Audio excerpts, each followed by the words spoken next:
ஒரு hair care video பார்த்துடலாம். இதுக்காக ஒரு பாத்திரத்தில் 1 ஸ்பூன் வெந்தயம், 1 ஸ்பூன் கருஞ்சீரகம் சேர்த்து 1 கப் தண்ணி ஊற்றி ஓவர் நைட் ஊற வச்சிடலாம்.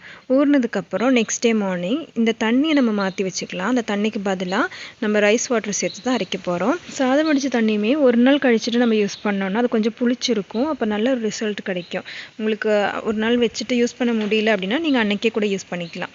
இப்போ இதெல்லாம் சேர்த்து நல்லா அரைச்சி எடுத்துட்டு ஒரு துணி வச்சு நல்லா வடிகட்டி எடுத்துக்கோங்க. அவ்வளோதான், நம்ம ஹேர் பேக் ரெடி ஆகிடுச்சு.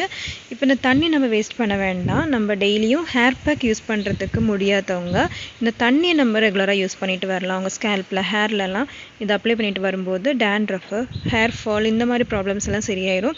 கருஞ்சீரகம் ஒரு புதிய முடியை வளர வைக்கிறதுக்கு ரொம்பவே யூஸ்ஃபுல்லாக இருக்கும். நீங்கள் இதை ட்ரை பண்ணி பாருங்கள். உங்களுக்கு இன்னும் டீட்டெயிலாக வேணும்னா இதோட ஃபுல் வீடியோ நம்ம சேனலில் அப்லோட் பண்ணியிருக்கேன். இதோட ஃபுல் வீடியோ லிங்க்கு நான் கீழே டிஸ்கிரிப்ஷன் பாக்ஸ்லேயும் ஃபஸ்ட்டு கமெண்ட்லேயும் கொடுத்துட்றேன். செக் பண்ணி பாருங்கள். தேங்க்யூ.